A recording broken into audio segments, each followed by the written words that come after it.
What's going on, ladies and gentlemen? My name is Renegade, and if you don't already know, because you're not already subscribed or you haven't watched my previous videos, this we're currently in is my 1987, yes that's right, 87, over 30 years old, Volvo 245. I'm very proud of this car, I really am. Done a bunch of custom work to it, and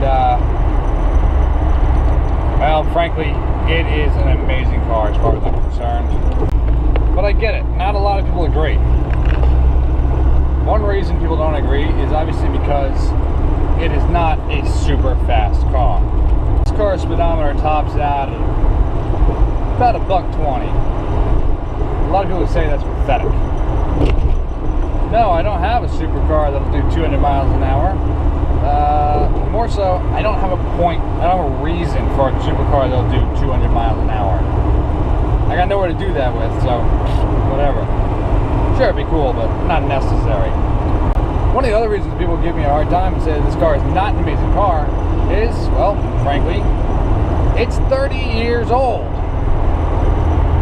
Alright, actually at the time of watching this, it is 32 years old, just barely 32. Of course, there are other things like, you know, oh yeah, it's a stick shift.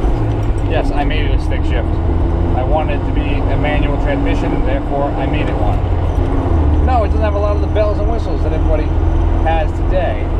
Your reverse camera, or you know, your backup camera, your blind spot warnings, your I don't know, your infotainment center, whatever else, doodads, bing bongs, and doohickey whistly, doo flick, whatever. Yes, the car is 30 years old. Yes, this car has an estimated 600,000 miles on it. And yet, we're still driving down the road. Not a problem. And for being a 30-year-old car, this car handles like a dream. Now, why is this so pertinent to this video? Well, obviously, I love this car, and I think it is a great car. And obviously, people I know that I've been into cars for, well, the majority of my life now. I work on cars, I watch videos of cars, I read about cars, you know, I know cars.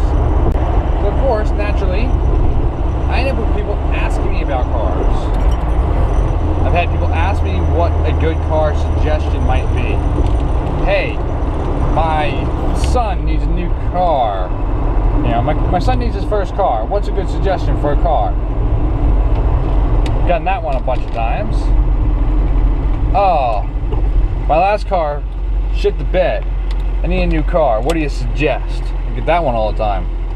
Now I will explain that this 87 245 is my very first car.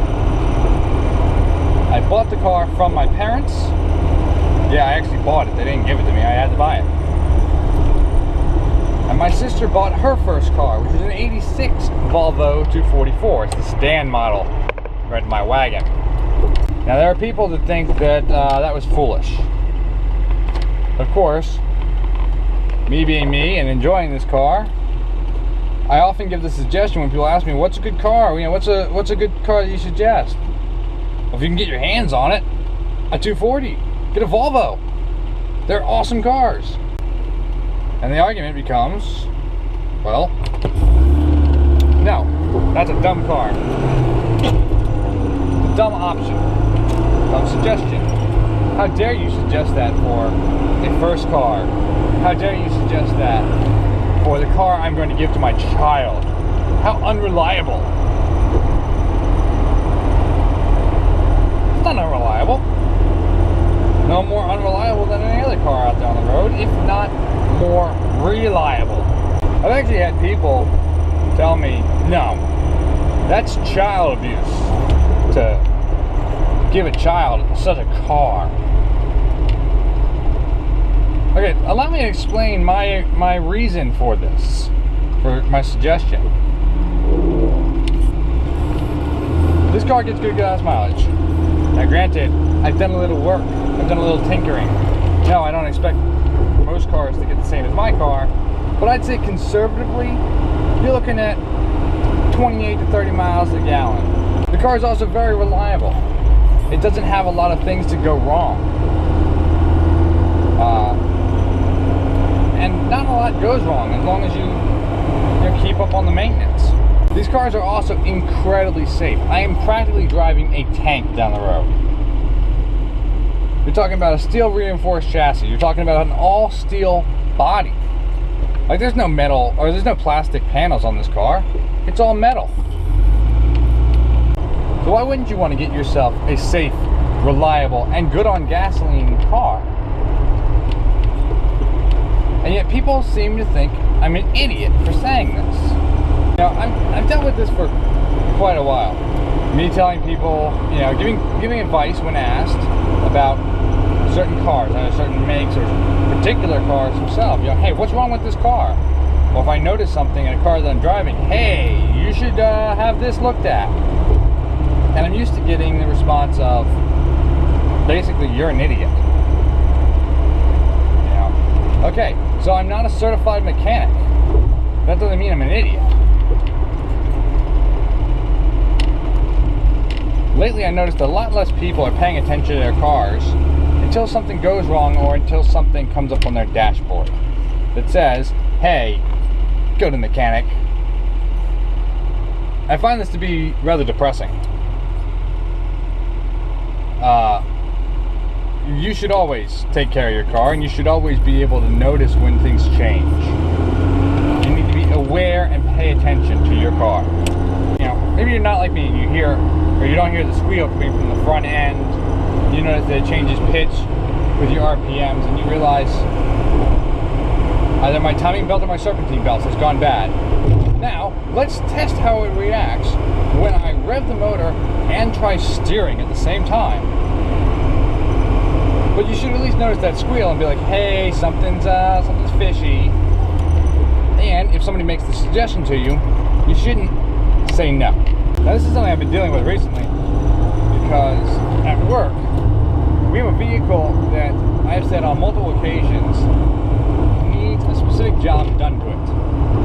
And frankly, I consider it to be a bit of an issue. However, when I present said argument to one of my bosses, I am quickly informed, shall we say, that I'm not a mechanic and that the mechanic's already looked at it and taken care of it. And then I get in the vehicle and I still hear and feel the same exact thing.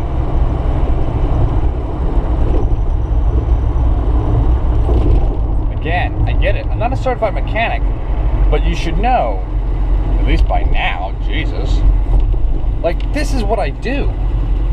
I'm a mechanic by lifestyle. Like, I can't help it. So it's a little insulting for me to hear basically somebody tell me that I'm an idiot, I don't know what I'm talking about. Drop it. Especially when some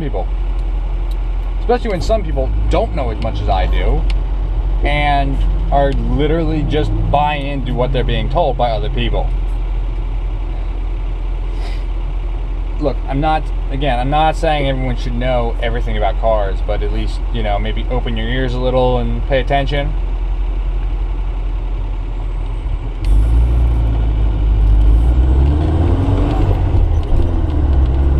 I have one friend who,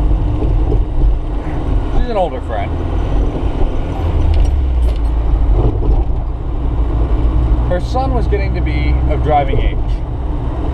And she, of course, asked me, you know, what my suggestion would be for a good used car for him. And I had a couple. Obviously, I said, oh man, if you can get your hands on a 240, in fact, I happen to have a line on a 240 for a good price. Trust me, this is an amazing car. Rattle about how awesome it is. What year is it? Well, I think it was a 92 or 93 or whatever. But the 240 was stopped. They stopped production on the 240 in 1993, so it obviously wasn't any newer than 93. I'm not giving my son a 30-year-old car. No. Okay. Understandable. You don't want to go that route. You want to go a little newer. Those suggested. Well, imports are always better than domestics. At least when it comes to a reliable daily driver. You know, if you're not talking about your flagships. Dodge has the Charger, Ford has the Mustang. We're not talking about those, okay? We're talking, you know, standard commuter cars. And yes, there are some cars I do not suggest you ever purchase. Not unless you're going to run them to the ground. And if you want to hear that list, leave a comment down in the comment section. Maybe we'll get into that later. Imports are generally better, particularly European imports. I highly suggest a Volkswagen. They're reasonably priced cars. They're good mechanical cars. You know, they don't break down a lot. But there's so much to fix. They cost so much. No mechanic wants to work on a Volkswagen. Well, not necessarily true. Just gotta kind of vet your mechanic first, you know? So, she didn't listen to my advice. And she bought an Acura. For those of you who do not know, an Acura is a high-priced, shiny Honda. Alright, I'm not gonna say that all Hondas are bad, but Acura is the luxury version of the Honda. And I can't remember what exactly model she's got that she gave to her son. But it doesn't really matter. It's still an Acura. Attach the word Acura to your car repair bill and it suddenly gets a little more expensive. By the way, most of the parts that you can find in an Acura are also the exact same parts you can find in a Honda. So the guy with the beater Civic that you're making fun of doesn't really have that much difference in parts to your Acura. Save for, of course, the big time ones. The car hasn't been owned for that long. And now it's being taken off the road. Deemed unrepairable for any common sense person. The fuel pump's going. Oh, and the window's going. There's the window track and motor. Shot. Oh, and the cruise control. That's going too. All gone. This is the woman who scoffed at me when I told her to buy a Volvo or to buy a Volkswagen. Buy the Volkswagen. It'll last longer. No, I'll buy the Acura. It'll cost less. Yeah, how's that working out for you?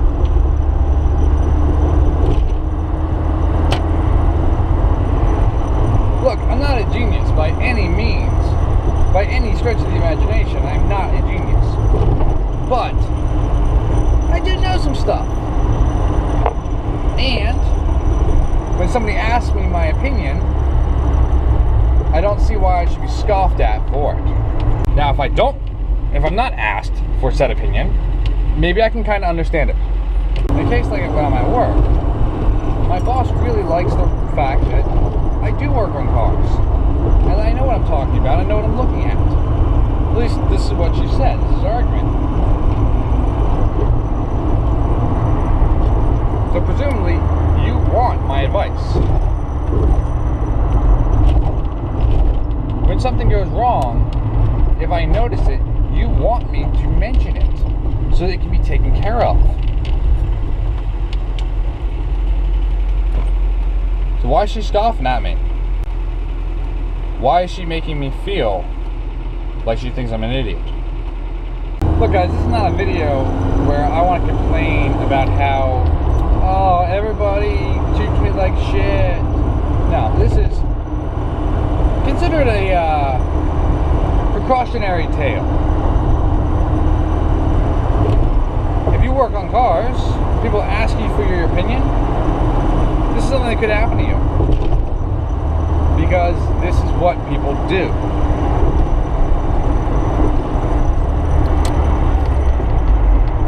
If people don't agree with what they see as your opinion, or they want to put you in a box because of what you drive, when they ask you your opinion, they're actually just hoping that you'll confirm their opinion, regardless of whether or not their opinion is worth spit. Obviously, I also use these examples just as examples. The story about the Acura just came to my attention, so of course it's fresh on the mind. It's still like, really? I told you. So if you are a car person, remember, be wary who you give your opinions and your advice to, because they might not want to listen.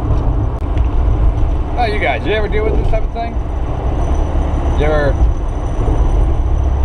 know more than somebody does, and they scoff at you and tell you to shove it, type of thing?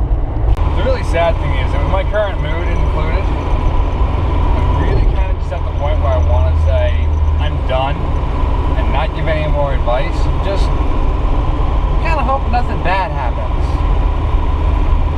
And just sit back and cruise down the road in my car that I know works and drives well and is reliable.